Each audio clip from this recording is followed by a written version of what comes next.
Hello friends, నా పేరు రిజ్వానా.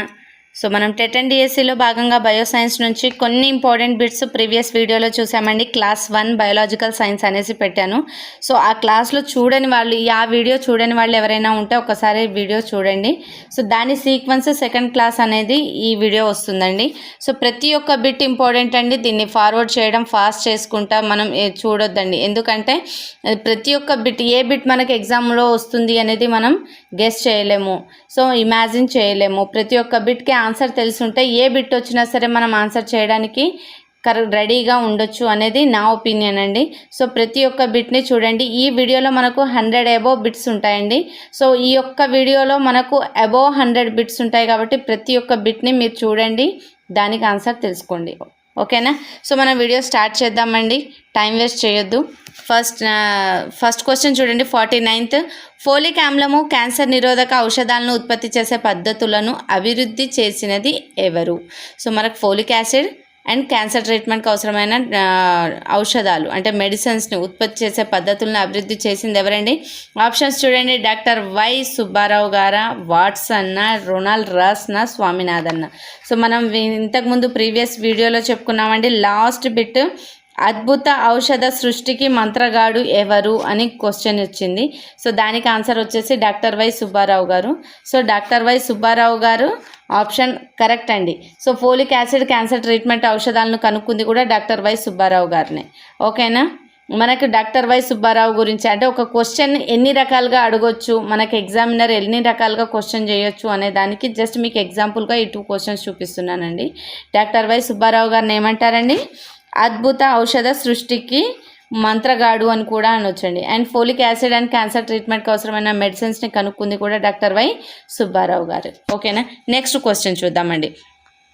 శాస్త్ర ప్రపంచంలో ఎవరిని సలీం అలీ అని అంటారు? ఎవరిని అంటారండి? స్వామినాథన్న, బిర్బల్ సహానీనా, సర్ టిఎస్ వెంకట్రామన్న, సలీం మొయిజుద్దీన్ అబ్దుల్ అలీ గారినా? సో మనకు ఆన్సర్ వచ్చేసి సలీం మొయిజుద్దీన్ అబ్దుల్ అలీ అండి. ఆప్షన్ 4 వచ్చేసి మన ఆన్సర్ అవుతుంది. నెక్స్ట్ చూడండి. పక్షులు వాటి జీవన విధానాన్ని సంబంధించిన శాస్త్రం. సో పక్షుల గురించి వివరించే శాస్త్రాన్ని ఏమంటారు అని సింపుల్ క్వశ్చన్ అండి. సో బయాలజీనా, ఆర్నిథాలజీనా, హెర్పటాలజీనా, ఆస్ట్రనాలజీనా? సో మనకు ఆన్సర్ వచ్చేసి ఆర్నిథాలజీ అంటారండి, పక్షుల గురించి చదివే శాస్త్రాన్ని. నెక్స్ట్ చూడండి. సలీం అలీ ఏ రాష్ట్రంలో అగ్రగణ్యుడు? ఏ శాస్త్రంలో అగ్రగణ్యుడు? సో ఆప్షన్స్ చూడండి. ఆర్నిథాలజీనా, సైటాలజీనా, పెడాలజీనా, లిమ్నాలజీనా? సో మనం సలీం అలీ గారు ఆర్నిథాలజీలో అగ్రగణ్యులండి. నెక్స్ట్, ఏ కార్యక్రమం ప్రవేశపెట్టడానికి ప్రొఫెసర్ ఎంఎస్ స్వామినాథన్ కారకులు? సో చూడండి ఆప్షన్స్. ఎర్ర విప్లవంనా, శ్వేత విప్లవంనా, హరిత విప్లవంనా, నల్ల విప్లవంనా? సో మనకు ఆన్సర్ వచ్చేసి హరిత విప్లవానికండి. హరిత విప్లవ కార్యక్రమం ప్రవేశపెట్టడానికి ప్రొఫెసర్ ఎంఎస్ స్వామినాథన్ అనే అతను కారకులండి. ఓకేనా? నెక్స్ట్ 54th బిట్ చూడండి. అత్యధిక దిగుబడి ఇచ్చే గోధుమలు, వరి, సంకర రకాలను, బంగాళాదుంప నార రకాలు ఏ కార్యక్రమం ద్వారా ఉత్పత్తి చేయబడ్డాయి? సో మనకు ఆప్షన్స్ చూడండి. నీలి విప్లవంనా, హరిత విప్లవంనా, ఎర్ర విప్లవంనా, నల్ల విప్లవంనా? సో మనకు ఆన్సర్ వచ్చేసి హరిత విప్లవం అండి. ఓకేనా? నెక్స్ట్ చూడండి. ఎంఎస్ స్వామినాథన్ ఈ క్రింది సంస్థకు డైరెక్టర్ జనరల్గా పనిచేశారు. ఏ సంస్థకు డైరెక్టర్ జనరల్గా పనిచేశారండి ఎంఎస్ స్వామినాథన్ గారు?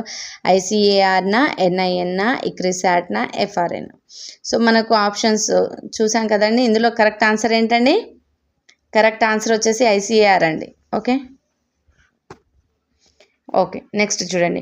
జన్యు సంశ్లేషణంను వెలుగులోకి తెచ్చిన వారిలో వీరొకరు ఎవరండి? అరిస్టాటిల్నా, రాస్నా, హర్వేనా, హరిగోవింద్ ఖురానానా? సో మనకు ఆన్సర్ వచ్చేసి హర్గోవింద్ ఖురానా అండి. జన్యు సంశ్లేషణంను వెలుగులోకి తీసుకొచ్చింది హర్గోవింద్ ఖురానా.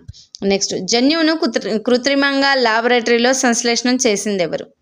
సో వెంకటరామన్న, ఖురానానా, మహేశ్వరినా, రాస్నా? సో మనకు ఆన్సర్ వచ్చేసి ఖురానా అండి. ఓకే చూడండి, జన్యు సంశ్లేషణను వెలుగులోకి తెచ్చింది ఎవరు అంటే ఖురానానే. జన్యు కృత్రిమంగా ల్యాబొరేటరీలో సంశ్లేషణ చేసింది ఎవరు అంటే కూడా ఖురానానే. సో దీన్ని బట్టి మనకు ఎగ్జామినర్ ఏ రకంగా క్వశ్చన్ అడిగినా మనకు వాళ్ళ గురించి తెలిసి ఉంటేనే మనం ఆన్సర్ చేయగలుగుతాం. ఓకేనా? నెక్స్ట్ చూడండి, జన్యు శాస్త్రంను అణుజీవ శాస్త్రంలోనూ చేసిన సేవలకు ఏ సంవత్సరంలో ఖురానాకు నోబెల్ బహుమతి వచ్చింది? ఖురానాకు ఏ ఇయర్లో నోబెల్ బహుమతి వచ్చిందండి? 1942నా, 95నా, 62నా, 68నా? సో మనకు ఆన్సర్ వచ్చేసి 68 అండి. 1968లో హర్గోబింద్ ఖురానాకు నోబెల్ బహుమతి లభించింది. నెక్స్ట్ చూడండి, క్రింది వారిలో పురావృక్ష శాస్త్రానికి అనేక సేవలు చేసింది ఎవరండి? పంచానన్ మహేశ్వరినా, వెంకట్రామన్న, బీర్బల్ సహనీనా, స్వామినాథన్న? సో మనకు ఆన్సర్ వచ్చేసి బీర్బల్ సహనీ అండి. పురావృక్ష శాస్త్రానికి అనేక సేవలు చేసింది బీర్బల్ సహనీ. బీర్బల్ సహనీ క్రింది వేటిని కనుగొన్నారు? దేన్ని కనుగొన్నారండి? వివృత బీజాలకు సంబంధించిన వృక్ష శిలాజాలన, జంతు శిలాజాలన, లేక అవృత బీజాలన, శిలీంధ్రాలన? సో మనకు ఆన్సర్ వచ్చేసి వివృత బీజాలకు సంబంధించిన వృక్షం యొక్క శిలాజాలకండి. ఓకేనా? నెక్స్ట్ చూడండి, సర్ టిఎస్ వెంకట్రామన్ వేటికి సంకలనం చేసి చెరుకు వంగడాలను వృద్ధి చేశారండి?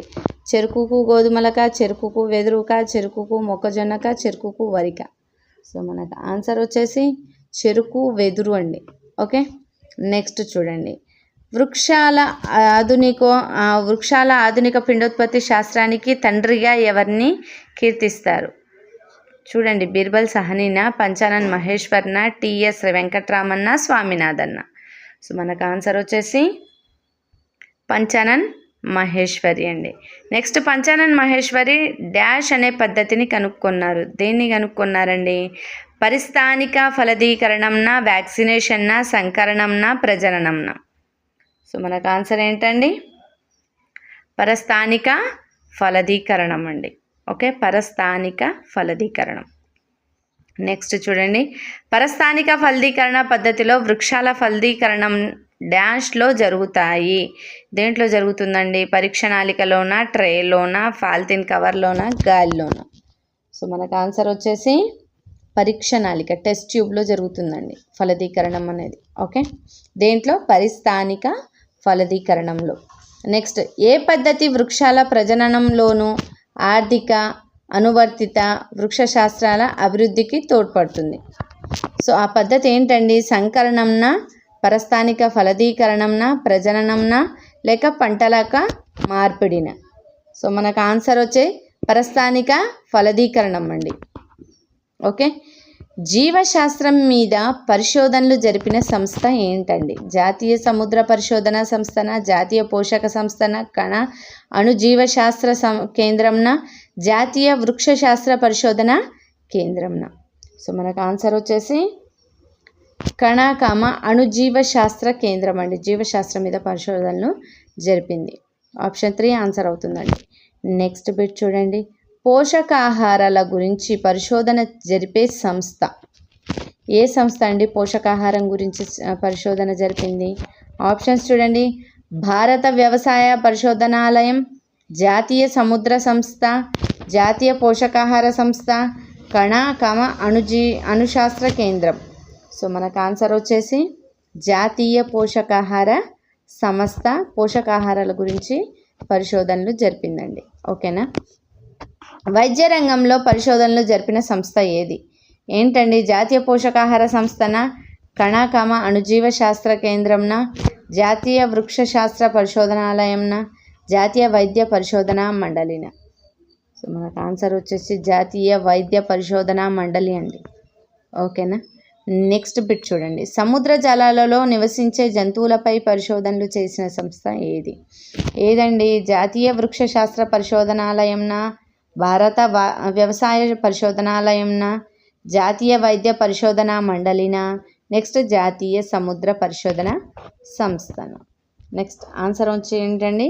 జాతీయ సముద్ర పరిశోధన సంస్థ. వ్యవసాయ రంగంలో పరిశోధనలను జరిపే సంస్థ ఏది? జాతీయ వృక్షశాస్త్ర పరిశోధనాలయం, భారత వ్యవసాయ పరిశోధనాలయం, జాతీయ సముద్ర పరిశోధనా సంస్థ, జాతీయ వైద్య పరిశోధన సంస్థ? మనకు ఆన్సర్ ఏమొస్తుందండి? భారత వ్యవసాయ పరిశోధనాలయం. Option 2 answer. ఓకేనా? నెక్స్ట్ చూడండి, నెక్స్ట్ బిట్ వచ్చేసి వృక్షశాస్త్రంలో పరిశోధనలు జరిపే సంస్థ ఏంటి? ఏంటండి ఇక్రిసాట్నా, ఎన్ఐఎన్నా, కణాకామ అణుజీవ శాస్త్ర కేంద్రంనా, జాతీయ వృక్షశాస్త్ర పరిశోధనాలయంనా? ఆన్సర్ ఏంటండి? జాతీయ వృక్షశాస్త్ర పరిశోధనాలయం అండి. ఓకేనా. ఇక్రిసాట్ అంటే ఏంటి? ఆప్షన్స్ చూడండి. International crop research institute for semi arid tropics, Indian crop research institute for semi arid tropics, international council research institute for semi arid tropics, and fourth option వచ్చేసి Indian council research institute for semi arid tropics. So మనకు answer ఏంటో ఏమొస్తుందండి? International crop research institute for semi arid tropics. Option 1 వచ్చేసి మనకు answer అండి ICRISAT అంటే. ICRISAT ఎక్కడుందండి? Rajahmundry, Delhi, Cuttack and Hyderabad. ICRISAT ఎక్కడుంటుంది? హైదరాబాద్లో ఉందండి. నెక్స్ట్ చూడండి. ఉష్ణమండల దేశాలలోని పంట మొక్కల మీద పరిశోధన జరిపే సంస్థ ఏది? ఇక్రిసాట్నా, ఎన్ఐఎన్నా, ఐసిఏఆర్నా, ఎన్ఐఎన్నా, ఇక్రిసాట్నా, సిసిఎంబినా? సో మనకు ఆన్సర్ ఏంటండి? ఇక్రిసాట్ అండి. ఓకే. దేవి ఆవిర్భావనము వల్ల జీవశాస్త్ర పఠనము విశ్లేషణాత్మక పఠనంగా మారింది. దేని ఆవిర్భావం వలన? సో దేని ఆవిర్భావం అండి? కంప్యూటరా, టీవీయా, మైక్రోస్కోపా, ఇంటర్నెటా? సో మనకు ఆన్సర్ వచ్చేసి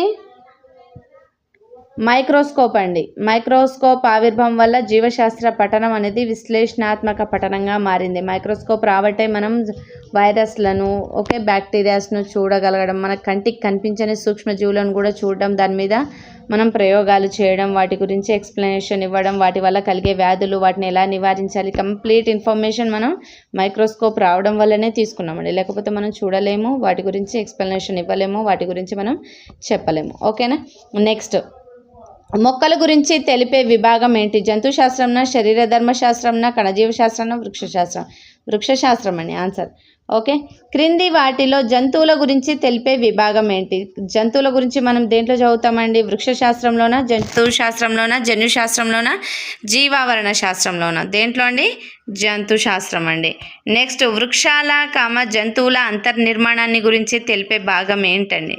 సో ఏంటండి? వృక్షశాస్త్రంనా, జంతుశాస్త్రంనా, వర్గీకరణ శాస్త్రంనా, శరీర నిర్మాణ శాస్త్రంనా? సో మనకు ఆన్సర్ వచ్చేసి శరీర నిర్మాణ శాస్త్రం అండి. ఓకే. అంతర్నిర్మాణం గురించి తెలుసుకోవాలి అంటే శరీర నిర్మాణ శాస్త్రం. ఓకే. నెక్స్ట్ బిట్ చూడండి. జీర్ణక్రియ, శ్వాసక్రియ మొదలైన జీవక్రియల గురించి తెలిపేది ఏది తెలుపుతుందండి? శరీర ధర్మశాస్త్రం తెలుపుతుందా, శరీర నిర్మాణ శాస్త్రం తెలుపుతుందా, లేక జంతు శాస్త్రమా, వృక్ష శాస్త్రమా? ఏది తెలుపుతుందండి? శరీర ధర్మశాస్త్రం అండి. ఓకే. ధర్మశాస్త్రం తెలియజేస్తుంది. నెక్స్ట్, శరీర అవయవాలు అవి చేసే జీవక్రియల గురించి తెలిపేది. మన బాడీలో పార్ట్స్, అవయవాల గురించి, అవి చేసే జీవక్రియల గురించి తెలిపేది ఏంటండి? శరీర నిర్మాణ శాస్త్రంనా, జంతు శాస్త్రంనా, శరీర ధర్మశాస్త్రంనా, వర్గీకరణ శాస్త్రంనా? సో మనకు ఆన్సర్ వచ్చేసి శరీర ధర్మశాస్త్రం అండి. ఓకేనా. అవయవాలు, అవి చేసే క్రియల గురించి తెలియచేసేది శరీర ధర్మశాస్త్రం. ఓకే. జీవక్రియల గురించి తెలియజేసేది కూడా ఏ శాస్త్రం అండి? శరీర ధర్మశాస్త్రం. ఓకే. జీవులలో గుడ్డు దశ నుంచి ప్రౌఢ దశ వరకు జరిగే పెరుగుదల, అభివృద్ధి గురించి తెలిపే శాఖ ఏంటండి? జంతు శాస్త్రంనా, వర్గీకరణ శాస్త్రంనా, పిండోత్పత్తి శాస్త్రంనా, శరీర నిర్మాణ శాస్త్రంనా? మనకు ఆన్సర్ వచ్చేసి పిండోత్పత్తి శాస్త్రం. ఓకే. వర్గీకరణ శాస్త్రం అనగా, వర్గీకరణ శాస్త్రం అంటే ఏంటండి? ఆప్షన్స్ చూడండి. జంతు, వృక్షాల వర్గీకరణ గురించి తెలిపే శాఖన, శారీర అంతర్నిర్మాణం గురించి తెలిపే శాఖన, శరీర అవయవాల గురించి తెలిపే శాఖన, జీవక్రియల గురించి తెలిపే శాఖన. వర్గీకరణ శాస్త్రం అంటే ఏంటండి?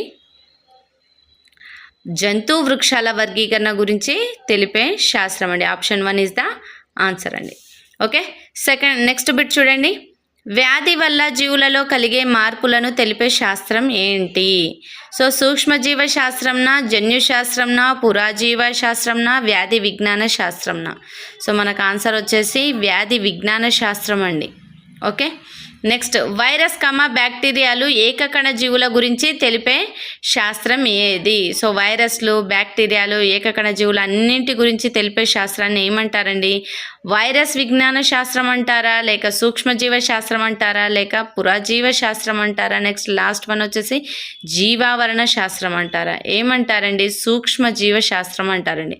సో వైరస్లు బ్యాక్టీరియాలు ఇంకా ఏకకణ జీవుల గురించి తెలిపే శాస్త్రాన్ని ఏమంటారండి? సూక్ష్మజీవ శాస్త్రం అంటారు. జీవులకు వాటి పరిసరాలకు మధ్య గల సంబంధాన్ని గురించి తెలిపేది ఏంటండి? ఆప్షన్స్ చూడండి. జంతు భూగోళ శాస్త్రంనా, పురాజీవ శాస్త్రంనా, జీవావరణ శాస్త్రంనా, జన్యు శాస్త్రంనా? సో మనకు ఆన్సర్ వచ్చేసి జీవావరణ శాస్త్రం అండి. అండ్ నెక్స్ట్ బిట్ చూడండి. జన్యు శాస్త్రం దేని గురించి తెలుపుతుంది? దేని గురించి తెలియజేస్తుందండి? జన్యు అనువంశికత గురించా, అణువుల గురించా, మొక్కల గురించా, జంతువుల గురించా? దేని గురించి అండి? జన్యు అనువంశికత గురించి తెలియజేస్తుందండి. నెక్స్ట్ 87th బిట్ చూడండి. అణుస్థాయిలో అనువంశికతను గురించి తెలిపే శాఖ ఏదండి? ఆప్షన్స్ చూడండి. జన్యు శాస్త్రంనా, అణుజీవ శాస్త్రంనా, జీవావరణ శాస్త్రంనా, వృక్ష శాస్త్రంనా? అణుస్థాయిలో అనువంశికత గురించి తెలిపే శాఖ ఏంటండి? అణుజీవ శాస్త్రం అండి. Option 2 is the answer. So next bit చూడండి. జంతువుల విస్తరణ గురించి తెలిపే శాఖ ఏది? ఏ శాఖ అండి? పురాజీవ శాస్త్రంనా, జంతు భూగోళ శాస్త్రంనా, వ్యాధి విజ్ఞాన శాస్త్రంనా, జీవావరణ శాస్త్రంనా? సో మనకు ఆన్సర్ వచ్చేసి జంతు భూగోళ శాస్త్రం. ఆప్షన్ 2 ఇస్ ద ఆన్సర్ అండి. నెక్స్ట్ 89th బిట్ చూడండి. జంతు వృక్ష శిలాజాల గురించి తెలిపే శాఖ ఏదండి? పురాజీవ శాస్త్రంనా, జంతు భూగోళ శాస్త్రంనా, జంతు భూగోళ శాస్త్రం జంతువులు వృక్ష శిలాజాల గురించి తెలిపే శాఖ. శిలాజాల గురించి తెలిపే శాఖ వచ్చేసి పురాజీవ శాస్త్రం అండి. ఓకే నెక్స్ట్ బిట్ చూడండి. గతించిన జంతు వృక్షాలు వదిలిన నిదర్శనాలను డాష్ అంటారు. ఏమంటారండి? ఆప్షన్స్ చూడండి. ముద్రలు అంటారా, అనువంశికత అంటారా, పరిణామం అంటారా, శిలాజాలు అంటారా? ఏమంటారండి? శిలాజాలు అంటారు. గతించిన జంతువు అంటే ఇంతకుముందు ఉండి ఇప్పుడు లేని జంతువుల యొక్క వృక్షాల వదిలిన నిదర్శనాలను ఏమంటారండి? శిలాజాలు అంటారండి. అనువంశికతకు సంబంధించిన జీవశాస్త్రం ఏంటండి? శరీర నిర్మాణ శాస్త్రంనా, జన్యు శాస్త్రంనా, జీవావరణ శాస్త్రంనా, వర్గీకరణ శాస్త్రం? వర్గీకరణం అంటే వాటి ఫ్యామిలీస్ గురించి. శరీర నిర్మాణ శాస్త్రం అంటే శరీర నిర్మాణాల గురించి, అంటే ఆకారాల గురించి, వాటి గురించి, అవయవాల గురించి.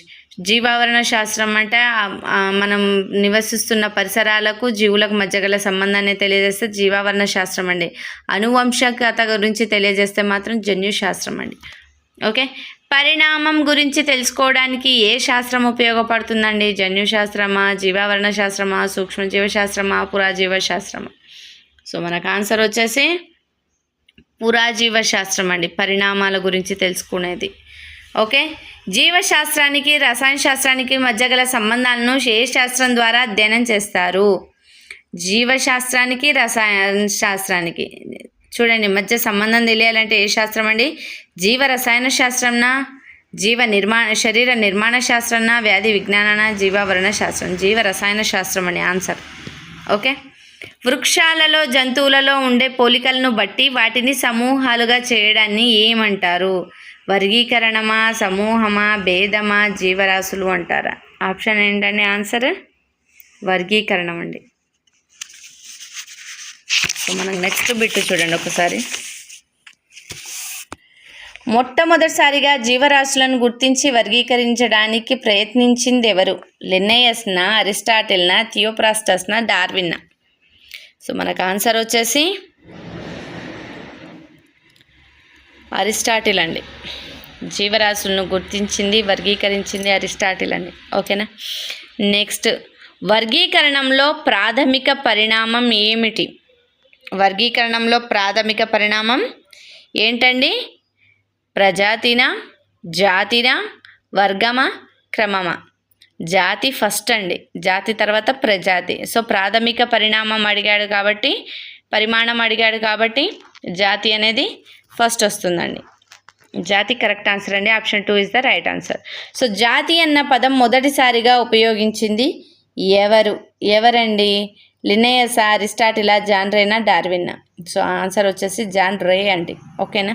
ద్వినామీకరణ విధానంను ప్రవేశపెట్టింది ఎవరు? ద్వినామీకరణ విధానాన్ని లిన్నయస్, జాన్ రేనా, అరిస్టాటిలా, చరకుడా?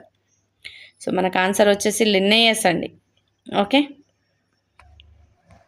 లిన్నయస్ వృక్ష వర్గీకరణం మీద రాసిన గ్రంథం ఏంటండి? Systema Naturae, natural selection, Systema Naturae and natural selection, Species Plantarum. Okay, మనకు ఆన్సర్ వచ్చేసి species Plantarum. Okay, next bit చూడండి. సిస్టమా నాచురే వేటి వర్గీకరణం గురించి తెలియజేస్తుంది? ఓకే, సిస్టమా నాచురే అనేది వేటి వర్గీకరణ తెలియజేస్తుందండి? జంతువులదా, వృక్షాలదా? 1 and 2 అంటే జంతువులు మరియు వృక్షాల, శిలాజాల గురించి. సో సిస్టమా నాచురే అనేది జంతువుల గురించి తెలియజేస్తుందండి. ఓకేనా. దగ్గర పోలికలు కలిగి ఒకదానితో ఒకటి స్వేచ్ఛగా సంపర్కం జరుపుకునే జీవరాశుల యొక్క సమూహాన్ని ఏమంటారు? సో ఆప్షన్స్ చూడండి. ప్రజాతినా, జాతినా, క్రమంనా, వర్గంనా? ఆన్సర్ వచ్చేసి జాతి అండి. సో నెక్స్ట్ బిట్ చూడండి. హోమోసెపియన్స్ అన్న పదం ఎవరికి వర్తిస్తుంది? హోమోసెపియన్స్ అని ఎవరిని అంటారండి? కోతుల, గుర్రాల, మానవుల, కుక్కల? సో మా ఆన్సర్ వచ్చేసి ఆప్షన్ 3, మానవుల్ని హోమోసెపియన్స్ అంటారండి. నెక్స్ట్ చూడండి. మొదటిసారిగా జాతిని వర్ణించిన వాడు? జాతి గురించి మొదటిసారిగా మనకు వర్ణించింది ఎవరండి? జాన్ రేనా, లిన్నయస్నా, హుకర్నా, అరిస్టాటిల్నా? సో లిన్నయస్ అండి జాతి గురించి మనకు వర్ణించింది. ఓకే. ట్రామరిండస్ ఇండికా అని ఏ చెట్టు యొక్క పేరు? ఆ చెట్టు పేరేంటండి? ట్రైమరిండస్ ఇండికా అని ఏ చెట్టుని పిలుస్తారండి? సో ఇది వచ్చేసి సైంటిఫిక్ నేమ్ అండి. ఏ చెట్టుని ఈ సైంటిఫిక్ నేమ్తో పిలుస్తామనేసి క్వశ్చన్ అడిగారండి. ఫస్ట్ ఆప్షన్స్ చూడండి. వేపన, జామన, మందారన, చింతన? చింత చెట్టుని టామరిండస్ ఇండికా అంటారండి. మామిడి చెట్టు యొక్క శాస్త్రీయనామం ఏంటి? మామిడి చెట్టు యొక్క శాస్త్రీయనామం ఏంటండి? మాన్జిఫెరా ఇండికానా, టామరిండస్ ఇండికానా, హైబిస్కస్నా, లైకోపెర్సికమ్నా? సో మామిడి చెట్టు శాస్త్రీయనామం ఏంటండి? మాన్జిఫెరా ఇండికా. ఈ రాజ్యానికి చెందిన జీవులు పురాతనమైనవి. ఏ రాజ్యానికి చెందిన జీవులండి? ప్రొటిస్టానా, మొనీరానా, ప్లాంటేనా, ఫంజీనా? సో మొనీరా రాజ్యానికి చెందిన జీవులు వచ్చేసి అతి పురాతనమైనవి అనేసి అంటారండి. కంటికి కనిపించని అతి ప్రాథమిక ఏకకణ జీవులు ఏవి? ఏంటండి? ప్లాంటేనా, ప్రొటిస్టానా, ఫంజీనా, మొనీరానా? సో మనకు ఆన్సర్ వచ్చేసి మొనీరా అండి. కంటికి కనిపించని అతి ప్రాథమిక ఏకకణ జీవులను మొనీరా అంటారండి. ఓకేనా. నెక్స్ట్ చూడండి. నీలి ఆకుపచ్చ శైవలాలు ఏ రాజ్యానికి చెందినవి? ఆప్షన్స్ చూడండి. మొనీరానా, ప్రొటిస్టానా, ప్లాంటేనా, ఫంజీనా? సో మొనీరాకి చెందిన జీవులను నీలి ఆకుపచ్చ శైవలాలు మొనీరా రాజ్యంలో ఉంటాయండి. ఓకేనా. స్పష్టమైన కణ నిర్మాణం ఉండి కంటికి కనిపించని ఏక కణ జీవులను ఏమంటారు? ఆప్షన్స్ చూడండి. ప్లాంటేనా, ఫంజీనా, మొనీరానా, ప్రొటిస్టానా? సో మనకు ఆన్సర్ వచ్చేసి ప్రొటిస్టా అండి. ఓకే. స్పష్టమైన కణ నిర్మాణం ఉంటుంది, కంటికి కనిపించని జీవులు ఏకకణ జీవులు అండి. వాటిలో స్పష్టమైన కణ నిర్మాణం కూడా ఉంటుంది. అలాంటివి ఏంటంటే ప్రొటిస్టా జీవులు. ప్రొటిస్టా రాజ్యంలోని 2 వర్గాలు ఏంటండి? Bryophyta, Thallophyta. బ్రయోఫైటా వివృత బీజాలు, క్లోరోఫైటా ప్రోటోజోవా, ట్రాకియోఫైటా వివృత బీజాలు. సో మనకు ఆన్సర్ వచ్చేసి క్లోరోఫైటా, ప్రోటోజోవా అండి. క్లోరోఫైటా మరియు ప్రోటోజోవాలు. నెక్స్ట్, హరిత రేణువులు కల ప్రొటిస్టా వర్గం ఏంటి? క్లోరోఫైటానా, ప్రోటోజోవానా, బ్రయోఫైటానా, థాలోఫైటానా? సో క్లోరోఫైటా అండి. హరిత రేణువులు ఉన్నాయి కాబట్టి క్లోరోఫైటా అండి. ఓకే. డయాటమ్స్ ఏ వర్గానికి చెందుతాయి? ఆప్షన్స్ చూడండి, క్లోరోఫైటానా, మెటాఫైటానా, మెటాజోవానా, బ్రయోఫైటానా. క్లోరోఫైటా అండి. డయాటమ్స్ అనేవి కూడా క్లోరోఫైటాకి చెందిన జీవులే. ఓకే, ఒక నిమిషం. నెక్స్ట్, సముద్రంలో తేలే పచ్చిక బయళ్ళు అని వేటిని అంటారండి? సముద్రంలో తేలే పచ్చిక బయళ్ళు అని శిలీంధ్రాలు, డయాటమ్స్, ఎంటామీబా, పారామిషియం. దేన్ని అంటారండి? డయాటమ్స్ని సముద్రంలో తేలే పచ్చిక బయళ్ళు అనేసి పిలుస్తారండి. నెక్స్ట్, హరిత రేణువులు లేని ప్రోటిస్టా వర్గం ఏది? హరిత రేణువులు లేని ప్రోటిస్టా వర్గం ఏంటండి? క్లోరోఫైటానా, మెటాఫైటానా, ప్రోటోజోవానా, మెటాజోవానా. సో మనకు ఆన్సర్ వచ్చేసి ప్రోటోజోవాలండి. హరిత రేణువులు ఉండవండి. ఇవి ప్రోటిస్టా రాజ్యానికి చెందినవే, కాకపోతే హరిత రేణువులు ఉండవు. నెక్స్ట్, మలేరియా, ఎమీబియాసిస్ వంటి వ్యాధుల్ని కలుగజేసే పరాన్న జీవులు ఏ వర్గానికి చెందుతాయి? ఆప్షన్స్ చూడండి, ఆర్థ్రోపోడానా, ప్రోటోజోవానా, బ్రయోఫైటానా, మెటాజోవానా. సో మనకు ఆన్సర్ వచ్చేసి ప్రోటోజోవాస్ అండి. ఓకే, నెక్స్ట్ క్వశ్చన్ చూడండి. ప్రోటోజోవా వర్గ జీవులకు ఉదాహరణ ఏంటి? అమీబానా, పారామిషియంనా, ప్లాస్మోడియంనా? అమీబా, పారామిడియం, ప్లాస్మోడియం మూడున ప్రోటోజోవా వర్గ జీవులకు ఉదాహరణ. ఆన్సర్ వచ్చేసి 3 కూడా ప్రోటోజోవా వర్గానికి సంబంధించినవి. అమీబా కానీ, పారామిషియం కానీ, ప్లాస్మోడియం కానీ. సారీ. ఏ వర్గంలో దారాలు లాంటి జీవులు ఉన్నాయండి? మొనీరానా, ప్రొటిస్టానా, ఫంజీనా, ప్లాంటేనా? సో మనకు ఆన్సర్ వచ్చేసి ఫంజీ అండి. ఫంజీ వర్గంలో దారాలు లాంటి జీవులు ఉంటాయి. అతి ప్రాథమిక దశలో ఉన్న బహుకణ జీవులు ఈ రాజ్యానికి చెందుతాయి. ప్రాథమిక దశలో ఉన్న బహుకణ జీవులు ఫంజీనా, ప్రొటిస్టారా, మొనీరానా, ప్లాంటేనా? ఫంజీ అండి. ఓకే, నెక్స్ట్, కింది ఏ జీవులు ఫంజీ రాజ్యానికి చెందుతాయి? ఏ జీవులండి? స్లైమోల్సా, మిల్డ్యూసా, పుట్టగొడుగుల, రస్ట్లా, 2 and 3 ఏవి కావునా? సో మనకు ఆన్సర్ వచ్చేసి పుట్టగొడుగులు అండ్ రస్ట్లు, మిల్డ్యూస్ అండ్ స్లైమ్ మోడ్స్ అండి. ఓకేనా. నెక్స్ట్, ఫంజీ సిద్ధ బీజాలు అనుకూల పరిస్థితులలో డాష్ ఏర్పరుస్తాయి. ఓకే, స్పోర్లు ఏర్పడతాయా, జెమ్యూల్స్ ఏర్పడతాయా, బర్డ్సా, పోగుల? మనకు ఆన్సర్ వచ్చేసి పోగులండి. నెక్స్ట్, ప్లాంటే రాజ్యాన్ని డాష్ అని కూడా పిలుస్తారు. ప్లాంటే రాజ్యాన్ని ఏమంటారండి? Metazoa, Metaphyta, Bryophyta, Chlorophyta? ఏమంటారండి? మెటాఫైటా అంటారండి. నెక్స్ట్, ప్లాంటే రాజ్యాన్ని ఎన్ని వర్గాలుగా విభజించారు? ఆప్షన్స్ చూడండి, 1, 3, 4, 2. ఆన్సర్ వచ్చేసి 2 అండి. అంటే ఆప్షన్ మనకు 4 అవుతుంది. నెక్స్ట్, బ్రయోఫైటా, ట్రాకియోఫైటా వర్గాలు డాష్ రాజ్యానికి చెందుతాయి. బ్రయోఫైటా, ట్రాకియోఫైటా ఏ రాజ్యానికి చెందుతాయి? మోనీరానా, ప్లాంటానా, ప్లటిస్టానా, ఏది కాదునా? సో మనకు ఆన్సర్ వచ్చేసి ప్లాంటే అండి. ఓకేనా. మాస్లు, లివర్వర్ట్స్లు ఏ వర్గానికి చెందుతాయి? ట్రాకియోఫైట్స్నా, బ్రయోఫైట్స్నా, మెటాజోవానా, ప్రోటోజోవానా?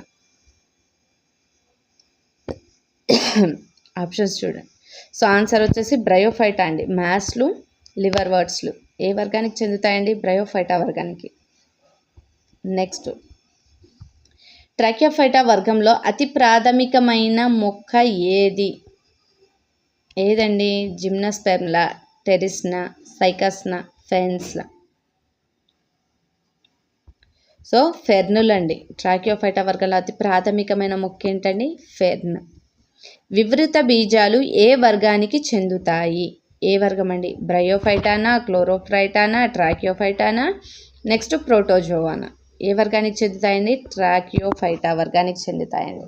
నెక్స్ట్ చూడండి, ఎనిమేలియా రాజ్యాన్ని డాష్ అని కూడా పిలుస్తారు. ఎనిమేలియా రాజ్యాన్ని ఏమంటారండి? మెటాజోవా అంటారా, మెటాఫైటా అంటారా, ప్రోటోజోవా అంటారా, బ్రయోఫైటా అంటారా? మెటాజోవా అంటారండి. ఎనిమేలియా రాజ్యాన్ని మెటాజోవా అని కూడా అనొచ్చండి. ఓకే.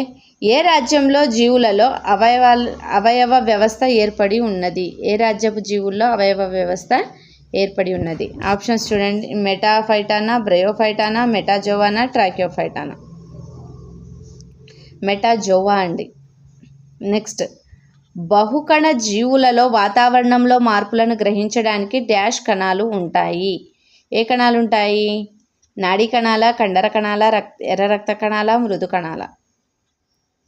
నాడీ కణాలండి. వాతావరణంలో మార్పులను గ్రహించి వాటికి తగిన ప్రతిస్పందనలు ఇవ్వడానికి ఉండే కణాలు నాడీ కణాలండి. ఓకేనా? ఇవి బహుకణ జీవులలో ఉంటాయండి. ఆప్షన్ 1 ఇస్ ద ఆన్సర్ అండి.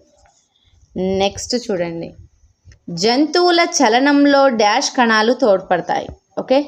నాడీ కణాల, కండర కణాల, సంయోజక కణాల, ఉపకళా కణాల? సో మనకు ఆన్సర్ వచ్చేసి కండర కణాలండి. ఓకే. చలనంలో తోడ్పడేది కండర కణాలు. స్పంజికలు ఏ వర్గానికి చెందుతాయండి? స్పంజికలు సకశేరుకాల, ప్రోటోజోవాసా, పొరిఫెరాసా, మెటాఫైటానా?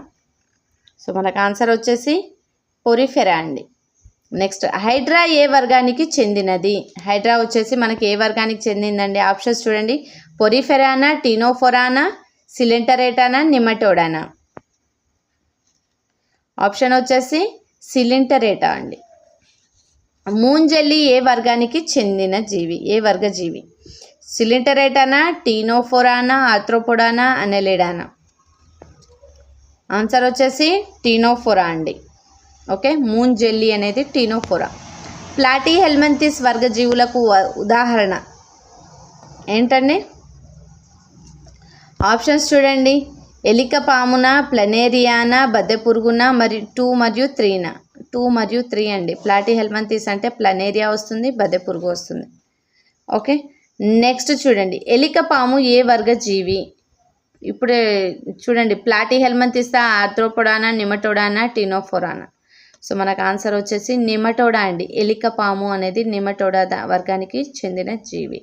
అనెలిడా వర్గ జీవులకు ఉదాహరణలు ఏంటండి? అనెలిడా వర్గానికి చెందిన జీవులకు ఉదాహరణ ఏంటండి? వానపామున, జలగన, బద్దె పురుగున, ప్లనేరియానా, వానపామున, జలగన, తేళ్ళు, పీతలు, హైడ్రామ్? నేను డైరెక్ట్ ఆన్సరే చెప్పానండి. వానపాము, జలగ అనెలిడా వర్గానికి చెందినవి. ఓకేనా? కీటకాలు ఏ వర్గానికి చెందుతాయి? కీటకాలు ఏ వర్గానికి చెందుతాయండి? మెటాజోవానా, బ్రయోఫైటానా, నిమటోడానా, ఆర్థ్రోపోడానా? సో మనకు ఆన్సర్ వచ్చేసి ఆర్థ్రోపోడా వర్గానికి చెందుతాయండి. ఆల్చిప్ప, నత్త గుళికలు ఏ వర్గానికి చెందుతాయి? మొలస్కానా, ఎకైనోడెర్మటానా, నిమటోడానా, మెటాజోవానా? సో మనకు ఆన్సర్ వచ్చేసి మొలస్కా వర్గానికి చెందినవి ఆల్చిప్ప, నత్తగుళ్ళలు అండి. నక్షత్రం ఏ వర్గ జీవి? సముద్ర నక్షత్రం అనేది ఏ వర్గానికి చెందిందండి? అనెలిడానా, ఎకైనోడెర్మిటానా, కార్డేటానా, మొలస్కానా? సో మనకు ఆన్సర్ వచ్చేసి ఎకైనోడెర్మిటా అండి. ఫంజీ రాజ్యంలో ఏకకణ జీవి ఏది? ఫంజీ రాజ్యంలో ఏకకణ జీవులు ఏంటండి? ఈస్ట్లా, మోల్ట్లా, పుట్టగొడుగుల, రస్ట్లా? ఆన్సర్ వచ్చేసి ఈస్ట్ అండి. సో ఇవి అండి ఫ్రెండ్స్ ఈరోజు ఈ వీడియోలో 1 or 2 బిట్స్ చూసామండి బయాలజికల్ సైన్స్ నుంచి మనం. సో ఈ బిట్స్ మీకు నచ్చాయి అనుకుంటే, మీకు యూజ్ అవుతాయి అనుకుంటే మాత్రం ఖచ్చితంగా లైక్ చేయండి ఫ్రెండ్స్. మీ ఫ్రెండ్స్ ఎవరైనా ఉంటే షేర్ చేయండి, నాలెడ్జ్ షేర్ అవుతుంది. అండ్ ప్రీవియస్గా నేను చేసిన వీడియోస్ కానీ అన్ని సబ్జెక్ట్స్, ఆల్ సబ్జెక్ట్స్ ఉంటాయండి. సో ఇన్ ఫ్యూచర్లో నేను చేయబోయే వీడియోస్ కానీ మీరు చూడాలి అనుకుంటే ఖచ్చితంగా సబ్స్క్రైబ్ చేసుకోండి ఫ్రెండ్స్. Thank you.